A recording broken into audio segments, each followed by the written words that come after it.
কেমন আছো সবাই? আশা করি সবাই ভালো আছো। প্লিজ হাউস ওয়াইফ চ্যানেলে তোমাদের সবাইকে স্বাগত। আজকের ওয়েদারটা বেশ ভালোই আছে। আকাশটা মেঘলা মেঘলা ছিল, কিছুক্ষণ আগে রোদ্দুর উঠছে, এখন আবার হাওয়াও আছে। দেখেছো আজকের ওয়েদারটা বেশ ভালো আছে। এদিকে দেখো আমাদের জ্যাককে কেমন করে ঘুমিয়ে আছে দেখো। ও সোনাটা আমার কি ঘুম, ঠিক আছে। এই যে উপরে ফ্যান চলছে, হাওয়া হচ্ছে, আর ওইদিকে আর আমি ঘুমিয়ে আছি। ইস সোনাটা, আজকে কি রান্না করব?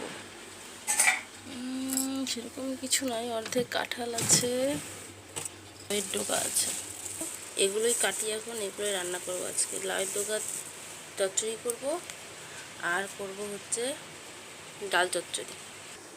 আমাদের জ্যাককে আরেকবার দেখাই। হ্যাঁ, কি কিউট লাগছে। ডাল চচ্চড়ি করে দেখাই।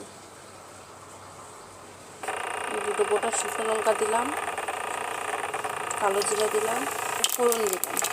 এইবার দেব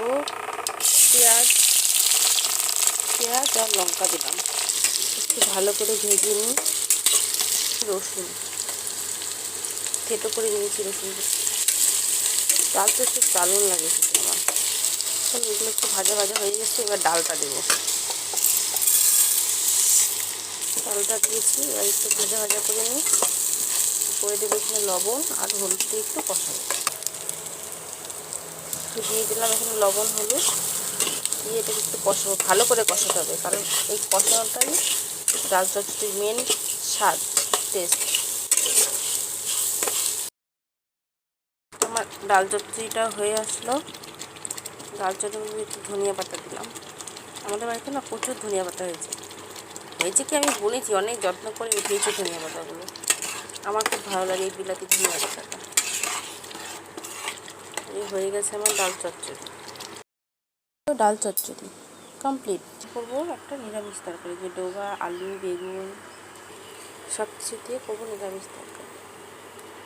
শুকনো লঙ্কা ফোড়ন দিলাম, আর দিলাম হচ্ছে পাঁচফোড়ন। আমার পাঁচফোড়নে না মেথিটা হয় না, মেথিটা তেতো লাগে, আমার হাজবেন্ডও খেতে চায় না মেথিটা।